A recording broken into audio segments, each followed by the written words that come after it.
Mahirap papasok ka sa pag-aartista. Mas mahirap ang magsikat ka. Mas mahirap sa lahat yung laos ka na. Yan ang natutunan ko sa pag-aartista. Pero hindi naman po naranasan maging laos. Hindi. Ngayon, mga oras na ito, naiisip ko na yon dahil papunta na ako doon eh.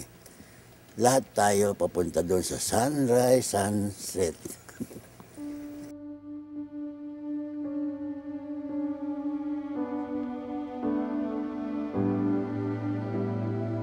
Sobra.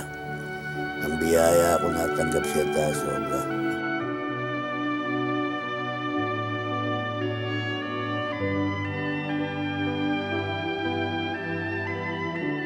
Alam niyo, nagtataka ako kung bakit King of Comedy ang tawag nila sa daddy ko. Pero alam mo, as far as I remember, nung bata pa kami, pag nasa bahay yan, tahimik lang, seryoso, hindi masyado nagsasalita. Pero alam niyo, pagka yan nasa harapan na ng kamera o nasa ibabaw ng entablado, iba na yan. Pagka humirit yan ng kanyang comedy, siguradong wala nang mas gagaling pa. Kasi si Dolphy yung uri ng komedyante na hindi siya nagpapatawa, pero nakakatawa dahil ang kanyang sinasalamin ay totoong buhay. Yung bitaw niya, kung paano niya binibitawan, yun ang tumatatak sa akin. Kasi kung titingnan mo, yung joke nauulit at nauulit. Pero yung bitaw ng Dolphy, kakaiba. Kasi siya yun eh. Habang lumalaki ako, parami ng parami ang mga manonood na pinapasin ng dad ko. Pero higit pa sa halakhakan sa loob ng mga sinihan, pati ang totoong buhay ng mga Pinoy, pinasigla rin ng tatay ko.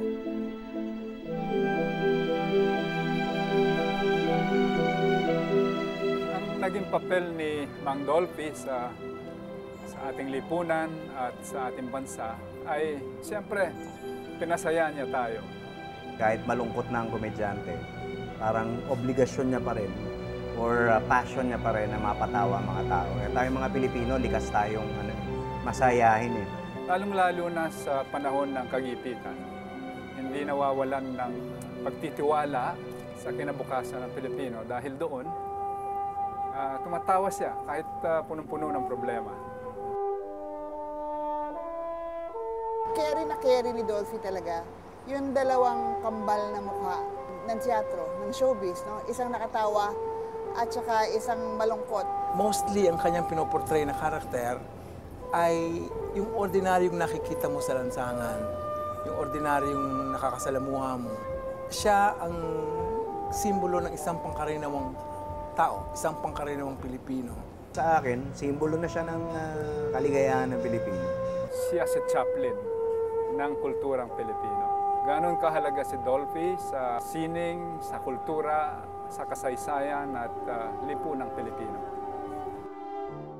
At bilang pagkilala at pagpapasalamat para sa kanyang mga kontribusyon sa ating sining, kultura at lahi, ang Studio One sa ABS-CBN ay kilala na ngayon bilang Dolphy Theater. Si Dolphy ang simbolo ng pakikisama, ng pakikipagkaibigan, ng pagtulong sa kapwa, ng pamilya. Siya ang simbolo ng bayang ito. Pero ang talagang naalala ko siya, more for his tears. Kasi talagang I've always known him as a funny man. Parang ang hirap iugnay yung luha dun sa kanyang mukha. Pero like he always says, kahit naman ang payaso, lumuluha rin. Marunong din naman akong tumawa. Marunong din akong umiyak. Mayroong kaprasong Dolphy sa bawat komedyante. Habang ikaw ay pinapatawa, hindi ka mawawala ng pag-asa. Yan sa aking palagay ang naging impact ni Dolphy sa aking personal na buhay. Karangalan para sa akin ang makilala at makatrabaho si Dolphy dahil binibigay niya ng dahilan ng pagiging Pilipino ko. Ngayon hindi na ako nagtataka kung bakit natin siya tinatawag na King of Comedy.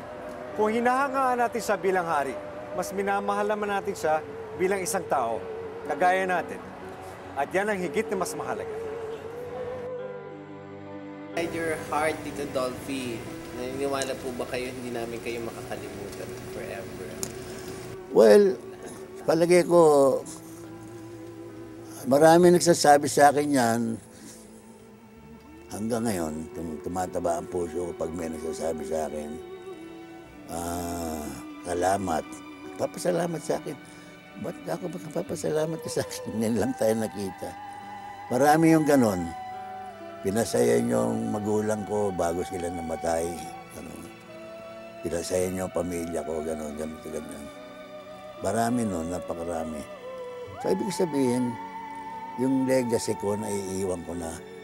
Siguro, marami rin ako na paligayang tao na hindi nila nakakalimutan yung hanggang na mapapanood na yun. Na nung araw, kuwela sa kanila, ngayon hindi na masyado, pero kuwela pa rin sa bata yan.